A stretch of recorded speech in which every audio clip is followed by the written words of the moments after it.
We're ready to go. All right, we're ready to go. Mom wanted me to deliver this talk to my family, just as part of something you've probably not heard much about before. It was based on research that I did when I was in graduate school. I really enjoyed. I didn't get much chance to do it when I was at OWU, but at least something, part of my accomplishment that you've not heard about before. And she thought it would be useful to do that.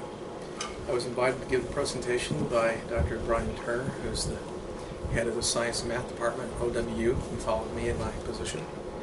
And he wanted the OWU students to hear from me as a professor emeritus after I retired. So that's kind of what launched this thing. His invitation came about 9 months ago, and so I had time to prepare, which means I don't have any excuses for the fogginess that you're going to hear. There's some parts here I'm going to leave out. Part of the reason for the talk was to explain to the students a little bit about our national laboratory system in the United States, which includes a series of labs that are operated by the Department of Energy, and is one of those that I worked at when I was at Iowa State. In fact, the one at Ames, Iowa was the only one of the national labs operated by the Department of Energy that's fully on and operated by a university campus. The others are operated by university campuses, but are either partially off campus or sometimes entirely off campus and then shared by different schools. So it was kind of nice being in that environment, and go ahead and give you this introduction. Because it was for the science students at OWU, I began with the scripture. It said, "And we know that all things work together for good to them that love God and who are called according to His purpose," Romans 8:28. And then I gave the Revised Scientific Edition, which says, "Given all the variables in life, and there are many, God optimizes good in the lives of those who love and honor Him." Okay, so introductory comments. To set the stage, Albert Einstein once defined logic of science as simply a refinement of common sense. And while the definition works pretty well for most of the day-to-day work of scientists, it does not explain the major insights, the sort for which Einstein himself is actually remembered. In fact, along the way, most scientists have experiences and insights that come at unexpected times and in unexpected ways, catch you off guard. As a result of a paper I read a few days ago, this statement, more than half of the U.S. economic growth in the past 50 years has come from science, technology, and engineering professions, called STEM, creating more entrepreneurs than any other major discipline. Science is a well-known avenue to certain kinds of powerful knowledge, and as such it deserves respect, but it does not deserve to be worshipped, as some people do. In his recent book, The Grand Central Question, Abdu Murray observes that some outspoken promoters of science, such as Richard Daake and Sam Harris, Dan Dennett, others, maintain a metaphysical commitment to the idea that science is the only way where we can learn truth. What a foolish position. I first got interested in science during the 6th grade for 2 reasons: good science teacher, and the fact that my family had just moved from town to a farm a few miles east of Charles City, Iowa. Just having new territory to explore was a great opportunity. At the age of 17, God gave me a clear calling into teaching science, and later clarified that to call to teach at a Christian university. And thankfully, He gave me the opportunity to gain many experiences during my graduate school years, and so that's what I'm going to talk about.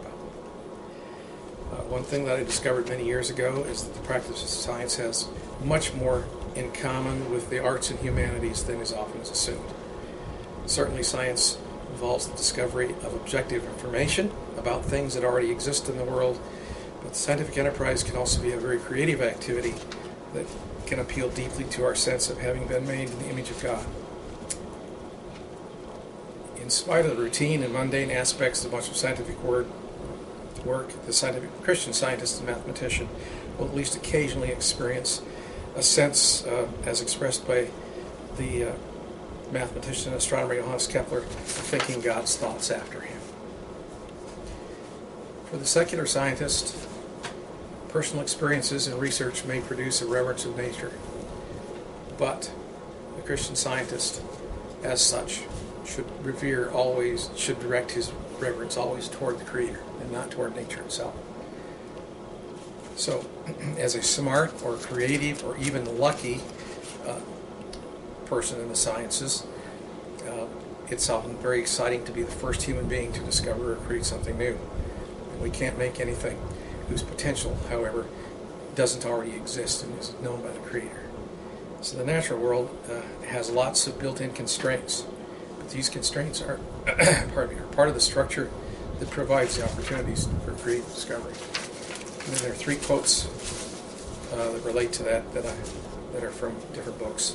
Peter Mitchell says, and he wrote a book called Passionate Minds, "The human mind is a bit like a garden.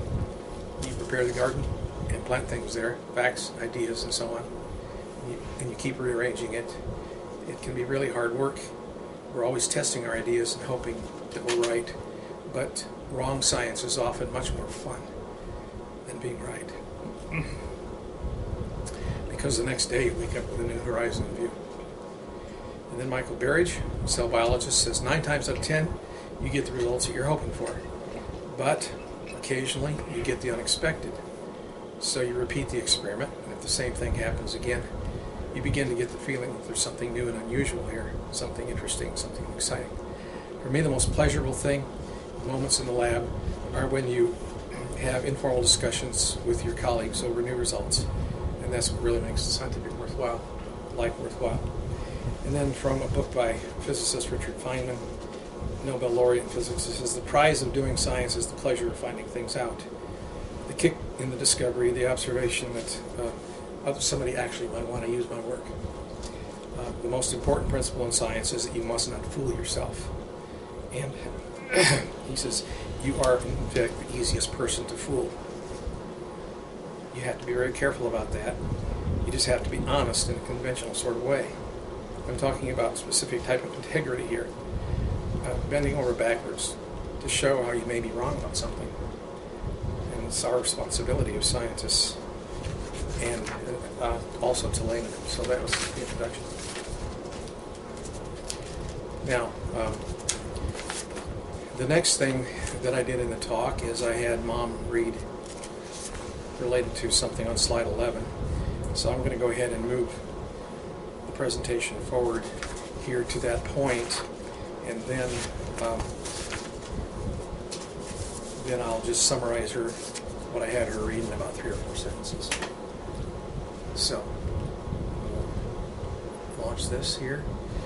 One of the things that I did when I was there at Iowa State to kind of help me keep my sanity was to grow crystals, and I still enjoy doing that at OWU, and I grow quite a few. Many of them are on display in the science lab up there, including this one. Well, not including this one, because in the process of photographing it, I broke it.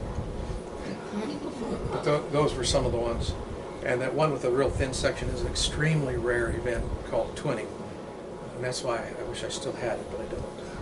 So these were some of the crystals that I grew. One of the themes in the talk was the theme of serendipity. And there's a definition. It's the development of events concerning by chance, or I say, as a Christian, by God's providence, events that develop or produce happy or beneficial results. You may remember the quote by Louis Pasteur, "The chance favors the prepared mind."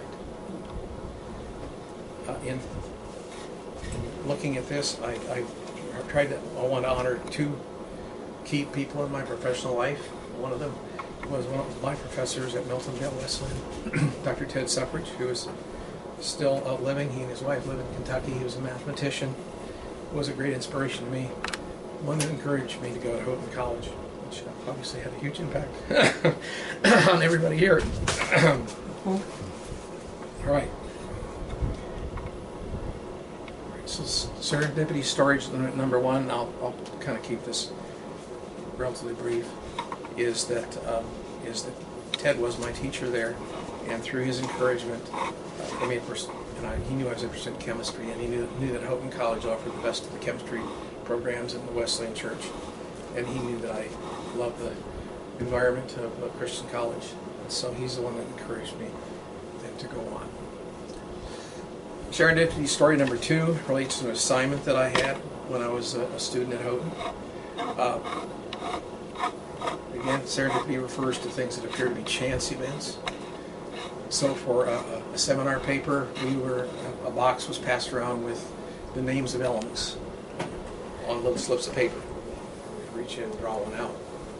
And so I drew the element gallium, and I was to prepare and make a paper presentation with students in the class on what I could learn about the element gallium. Well, in the process of looking into that, I saw a name keep appearing in the chemical literature, like those papers I passed around, John D. Corbett. And long ago, John Corbett was a professor at Iowa State University, and so I said, well, it's worth a risk. I'll send him a note and see if he, since he's done work in this, if he can help me out. And in a little over a week, amazing, I got a response back from him with a collection of papers that he had written on gallium and a nice little personal note. So that clearly had a big impact, and would have an impact later, because when it came time to look at graduate schools, I already had contact, and I liked the work he was doing, and I found it interesting. And there's Dr. Corbett. Has published over 1,000 papers in his career. He's gone now, but very successful and very good man, very bright, and most of the time not that difficult to talk to, unless you interrupt his train of thoughts. There's the Ames lab, and I can't tell if that's slide number 11 or not, but we're getting close to there. Here's where, we're just about there. Ames Lab is one of 20-some national laboratories, and I read a list of students. I'm not going to do that to you. And then I had Mom make a presentation, a brief history of that Ames Lab, which was key in the Manhattan Project that produced the first atomic bomb. Much of the uranium that was initially purified for the first step of the process was done at Ames, and so they developed new technologies. So Ames Lab is well respected in the scientific community for that project and others. One of the key things it's also known for is research in the lanthanides, or the rare earth elements, in the periodic table. Again, I had a chance to play with a couple of these, but didn't do much with them. But the Ames Lab for many years was known as the rare earth capital of the world, because that's where they purified the initial samples. That's where, for a period of time, the world's supply of some of these things was located. Of course, now much more has been done, but it's still known as the rare earth capital of the world. Many of these have lots of important applications, from extremely strong magnets that they use in miniature speakers, neodymium magnets, to just all kinds of other things as well. And then in the periodic table, again, there were elements that are called transition elements. You need to worry about where these are, except the one that I spent most of my time with is here. You have the left side of the periodic table, then you have a bunch of elements in between, then you have the right side of the periodic table. So much of my work some of my initial work was done on gallium right there, but then later, when I got into my uranium research, I worked primarily with zirconium, maybe a little hafnium, tantalum, some of these elements over here. All right. So Corbett says, okay, so you know a little bit about gallium, go into the laboratory and learn something new about it. I had no idea what I was doing, so I had to ask some questions to get started. And what am I going to use, and where do I get the chemicals that I need? Oh, he says, well, you'll have to go to the store and get yourself some chlorine, and we'll order the gallium, and you can make the gallium chloride that you need. I said, huh. So the learning curve was steep, but that was just kind of to get me started. And then one of the skills I had to learn was glass blowing, and one of my attempts to make something, this exasperation, this little piece fell off, something broke, it didn't work. That little guy was staring at me, and I still have him. My good buddy, someday one of you kids can have that, if I don't break it. Probably me. It looks kind of like that. And then so the glass blowing, I made a lot of the equipment that we used. So you see this apparatus here. Now for the science students, I explained in quite a bit of detail as to exactly what we've got here. But I put this piece together, and there's what's called a glass joint here where it can be taken apart. And this was the first step in making one of the compounds that I needed. So we put bromine over here in that container. Then we used liquid nitrogen to cool this end. Pull the bromine over here, condense it into this flask, seal this off over here, and pull it back over, put this part in what was called a tube furnace, which would heat it up, and then the bromine would react with the metal, zirconium metal, which was in here, and eventually convert it to a white powder, which was then my starting material for one of the reactions. So, you know, you're talking about steps that... Okay, so special equipment, one of them is a dry box and needed to keep things perfectly dry and so it didn't react with oxygen in the air.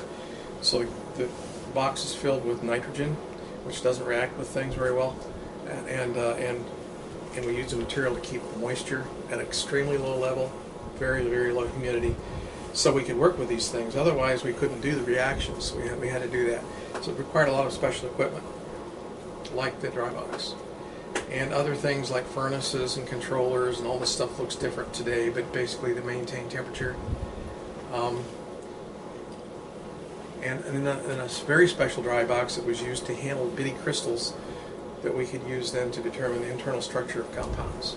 And that was kind of one of the things that we were aiming for, is to make new things and then try to figure out how the atoms were put together, how they're organized in the structure.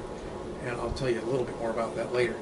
This was a very special dry box for handling tiny crystals, and the humidity level was so low that you generate static electricity like in the wintertime, only a lot worse. So you're working through these gloves, which are rubber, that are behind here, behind these areas here, the rubber gloves with bellows, and every time you'd move, it creates static electricity and things would go flying. So it was a very difficult thing, and you wanted to get this crystal into a very tiny capillary whose inside diameter was 0.2 of a millimeter across, and then on some other equipment. So it was interesting to try to do, and not very successful at times. And then we use X-ray generators for other work, which I'm not going to talk much more about, and a special piece of equipment called an X-ray goniometer, which is here, that was actually manufactured at the Ames lab. And of course now these are widespread and commercially available that we can use for the X-ray work. It's a close-up picture. In here you see the capillary in which the crystal would be mounted, sitting right there. So there's your 0.2 millimeter diameter capillary, and inside that was a little bitty crystal that was collected from the products of the reactions. And then X-rays would be shot at that, and the computer would analyze the data. There's a more commercial one. And other types of systems that I talk more with the science students about how they work, which I'm not going to do now. One is called electron microprobe, which can get a quick analysis of what the sample contains, what elements are present, and roughly how much, which you need in order for the other work to proceed. Because you have to tell the computer program that's doing the structure analysis what elements are there and roughly how much, so it knows how to begin the process. And there's the title of my dissertation. Synthesis means making, characterization means figuring out what its character and nature is. It's reduced refers to a term I'm not going to try to define. Zirconium we talked about, and halides are like chlorine, bromine, iodine, class of elements. And so some of the methods we used are listed here. One of the basic principles of chemistry is when two elements then are combined, they do some definite proportion ratio by mass. It's a fundamental principle of chemistry. And then the second one, well, the second point here, the chemical formulas of most compounds are expressed in simple ratios of integers. Some are not. And so I work with both kinds. Non-stoichiometric compounds do not follow that law. And some of them are interesting, and I did one major paper on a non-stoichiometric compound. And then here are some of the new compounds that I made in the process. It wasn't all of them, but it was the most important ones. And one of these I'm going to specifically say more about in terms of the serendipity principle that we talked about before. All right. Normal compounds have an oxidation state of +4. Don't need to worry about what that means, such as cubic zirconia is one of them you may have heard of. It's used to make diamond-like crystals that are even prettier than diamonds. And then the steps of preparation, again, I won't go into details here. It just shows you the kinds of things you would need to do maybe to get to a point where you need to make something. So this was one of the new methods that I developed. It's in that one thinner blue book that you may have seen. About a new method to make a compound that's otherwise very, very difficult to make. And then I used, as a container material, this element here. It's called tantalum. It's called a refractory, very high melting element, and it does not react with a lot of things. And so we would actually use it as a container. So we'd have to weld the tantalum tube, put the materials in it, the reactive materials, put a cap in the end, weld the cap in, and then seal it inside of a glass or quartz tube so the tantalum didn't oxidize and go away. So those were the steps in preparing to do a reaction, and I did many dozens of reactions, probably 100 or more. And here's the element zirconium that I was mainly working with. And there's a furnace showing a typical temperature. And these reactions would run sometimes for weeks. It's close-up crystals of one of the compounds I made. And one of the new compounds, ZRBR. Another one of the compounds, ZrCl2. Another crystal, ZrCl2. Examples of some of the X-ray films that we would produce, from which we would then get the data that we would use for the detailed analysis. And a little bit about crystal structures, which I'm going to skip. The unit cell in a crystal is the smallest part of a structure that contains all the symmetry and elements that are present in the compound. So if you can narrow it down to the smallest piece of a crystal, right down to the atomic level, you have what's called the unit cell, and compound structures are described in terms of unit cells. And one of the non-stoichiometric compounds, I'm going to skip this. I think it was the most important paper I did, but it's just one that didn't generate the most interest ultimately. So, accidental preparation. Serendipity again. This is serendipity story number 3 in my series. In attempting to make this new compound, ZrCl2.5, that I was working on, I came up with something new one time that just didn't look like anything else I'd seen before. Little gem-like crystals that just didn't fit the character and the pattern of other things that we had been seeing. So I knew we had something new, and so I went to try to load up the crystal, prepare it here, and then load it. Let me see, I think I'm going the wrong way. Sorry, I'm not sure what I'm doing here. Let me back up. Okay. Yeah. The crystals looked kind of like these, only much tinier. The crystals were so small that they were lost inside a 2/10 diameter capillary. Very, very extremely tiny. We went ahead and decided to go ahead and load them up anyway and see if we could get any data. And surprisingly, we went with X-ray equipment. We did. We got decent data, and it showed a new compound.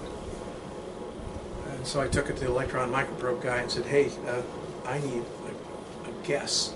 I do not have enough sample to do any kind of analysis, so I need a guess as to whether this contains the elements I'm interested in, zirconium and chlorine, and about what the ratios were. And from that little bitty crystal, he was able to get me a guess that was good enough that the powder pattern, that the X-ray analysis could proceed. And so we did that. And these are just examples, not of that compound, but of what X-ray powder patterns look like. If you put a crystal in an X-ray beam, it generates spots. Those are not atoms. Those are what are called reflections that come off of surfaces, layers of atoms in the crystal. So you need complex computer programs to interpret them. But the point is that can be done. As an example of sperm whale myoglobin crystal, showing you just the principle of diffraction of crystals, what it does, and then how you can interpret that. Okay, so bottom line was, the serendipity here was, I made a new compound containing zirconium, chlorine, and nitrogen. Where'd the nitrogen come from? Well, we were working in a dry box that contained nitrogen.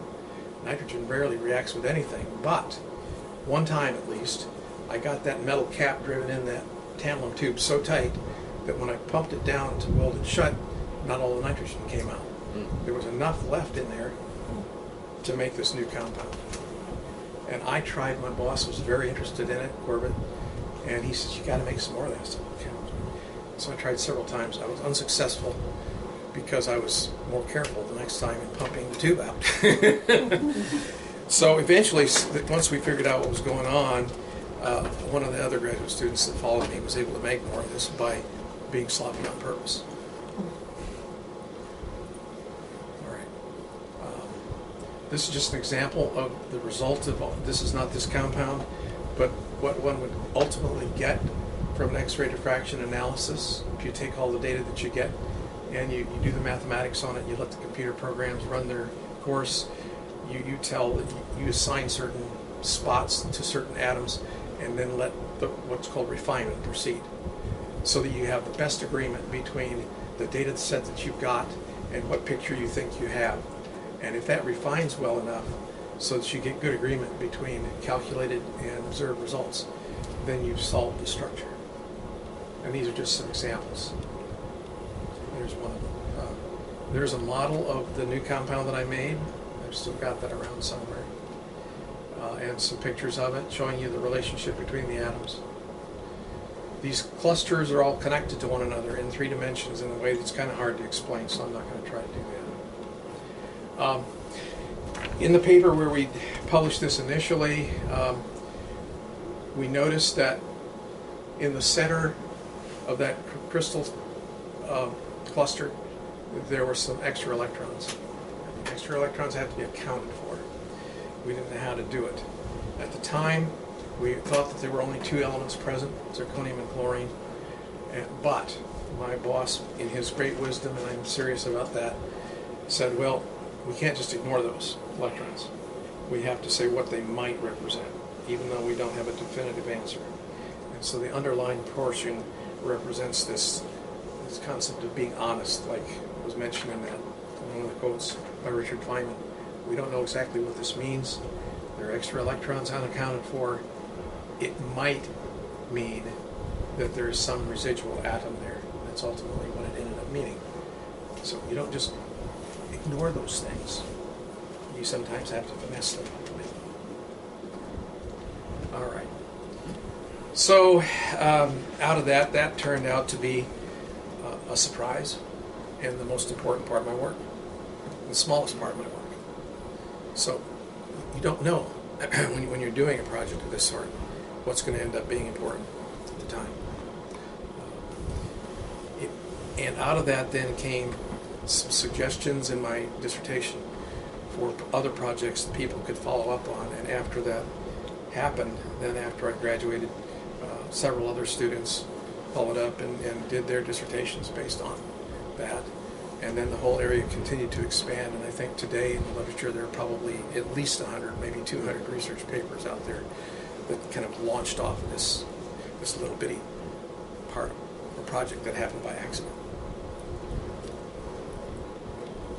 So those are some other examples of other cluster compounds.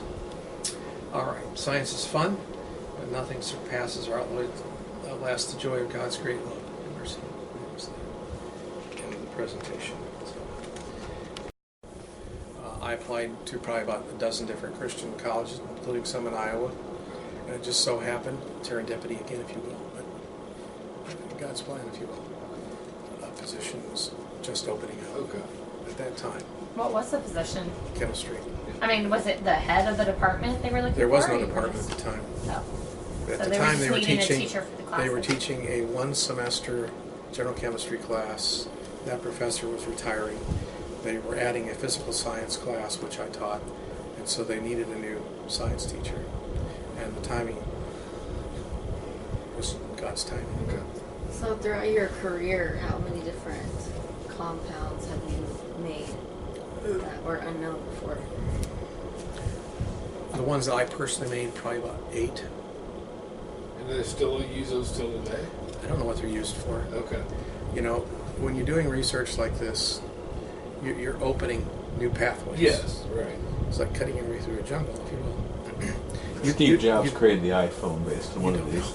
Yeah. Where's the road on his track? I don't know, Dawn, if you've been Jason created the listening. iPhone. We need to track him down somewhere that this is being used by somebody and they're making money off of it. Yeah, you don't know. No. That's the nature of Okay. basic research. Basic research, yeah. So Do it's not the love of chemistry. Yeah, Drug that's what you. And propels it. God that drove you to. Right, exactly. That's right. Now, when you were a young child, did you combine different things to see how they react Oh, I'm sure I together? Mix things up?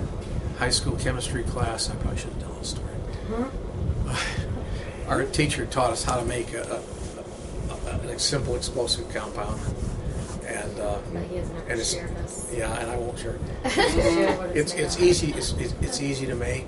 He made a mistake of showing some of us. And then it guys dries how to do out and then it explodes, right? Right. As long as you keep it moist and keep the compounds together, it's fine. Take it home, spread it out somewhere where it can dry. It just doesn't take much. Just tap the paper and boom. So we put it in the floor, I think, and then people's feet would be popping. I did that in Meltville, Is that but what it at was? home, this was when I was in high school. I made some in the lab. The teacher didn't know I did it, you know, and took it home in a vial. And I said, "Well, this is gonna be interesting." So I put it on 3x5 cards and put them around the windows of that front porch that we had there. Yeah. That had just recently been painted. Mm-hmm. Mom came in the front door. The door slammed and they all went off. Yeah. and Did it just make a no, noise? she had about to have a heart attack. Did it But just make a noise or did No. it actually cause damage? one of the products, it didn't do physical damage, but one of the products was iodine, and it stained all the newly painted. Oh, hey, Dad, I wasn't playing back in middle school when I told Pete, my friends, my dad will blow your dad up. No, I didn't do that, but I did spread some on the shoe of Jim Carl, who used to sit. He used to sit right ahead of me in history class, and he'd sit here like this with his heels. So it was real easy. I just reached down and kind of put it in. And in the class, he gets up and starts popping off, staining the floors, and so I could have gotten in trouble over that one. He's like really big. Like he's on the board or something at Wesleyan. Is that right? Yeah, he's the President. yeah. He's pastor of one of the largest Wesleyan churches in the country, Kelton. Wow. California. And missing a leg now. What? I'm just. And I said, and missing a leg. Yeah. Or foot. Just a shoe. Yeah, just a shoe. All right. Were there certain books as a little child, even before you got into high school, that you would read? I hated That reading. you liked? Oh, you did like reading? Wow. Yeah, the first book that I read that I found really interesting was in 8th grade. It's called The Old Man and the Sea. Mm. Why it caught my attention, I don't know. And then after that, I read another couple of books about, about the ocean stuff, and I found that interesting. But until I got to sit down and read something that was hard to read for pleasure didn't happen until graduate school. I just hate to admit that, but it was true. You've had a lot of. But since then, I've read a lot. You've had a lot of accomplishments in your life, man. Yeah. It's very impressive. It really is. I don't know why I never taught. I mean, it probably would have been difficult to have done this 20 years ago and maintain any sense of interest in it at all. But it was fun. I must say, I really enjoyed research. One of the hardest things for me in my career was to choose between teaching in a school where I could do a lot of research and that where but I knew what my calling was. And God called me to teach. So. And then you had Dr. Calhoun at Houghton College and Dr. Shannon. Those were your Right. two main. Yeah, they were the two chemistry main ones teachers. at Houghton. Yes, that's right. And so I'm sure they impacted you Oh, certainly. very years, right? Yeah, certainly they did. I knew they were well accomplished as well, and that was important. But I didn't realize at the time the value that they brought through the work that they had done as in their research and so on. They didn't talk much about that either. But it kind of came about indirectly by assignments like the Gilliam Project, where they wanted you to get into the literature and learn about how things were done. And so they were both very supportive. Did you look at other graduate schools besides Iowa State? Oh, sure. Yeah.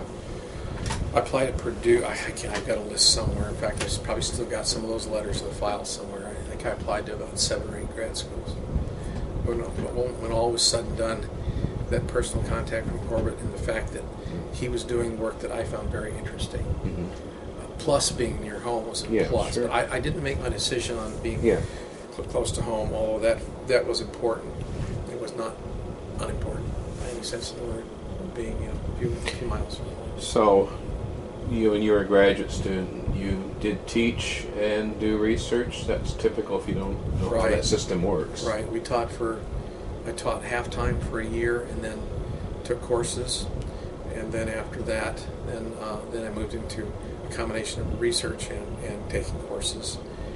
And then by my third year, the coursework, by the first quarter of the third year, the coursework was done, and then I concentrated on research. I was there a total of 5 years. And chemistry is sort of a flunk-out course at Iowa State, wasn't it? I mean, in a sense, it was difficult enough that... Yeah, some of them were. They had basic courses that were not of that type. Did you teach basic, or did you teach something beyond that? My teaching was not lecturing. It was what's called recitation. Oh, yeah. Where you would go and help students work problems. You would give them quizzes. So it was teaching, but it wasn't lecturing to a large group. What's one of your best memories at Wesleyan teaching that you can think of? Man, that's hard. Too many? There are a lot.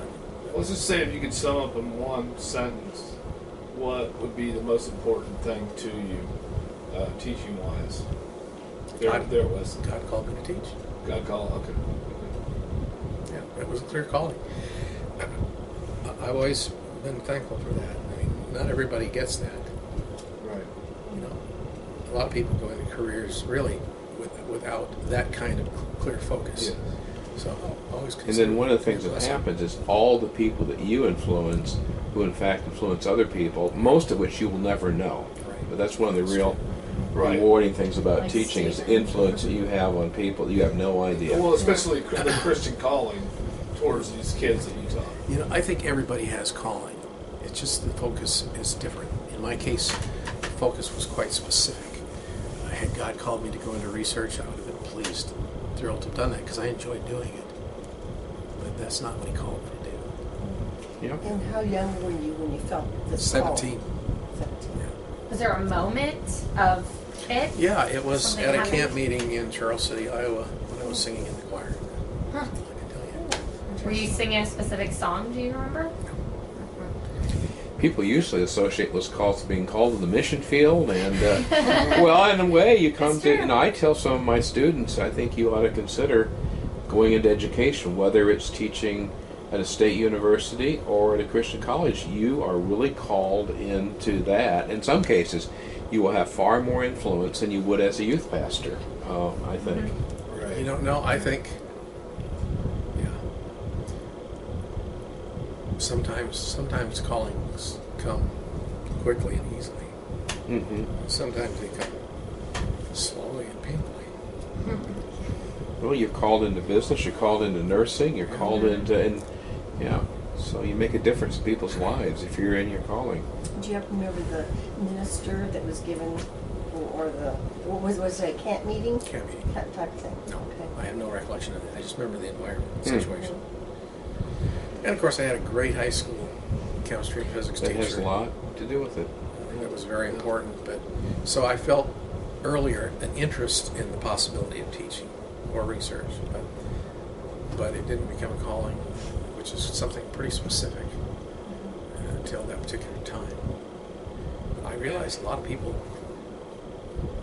don't end up with that good fortune.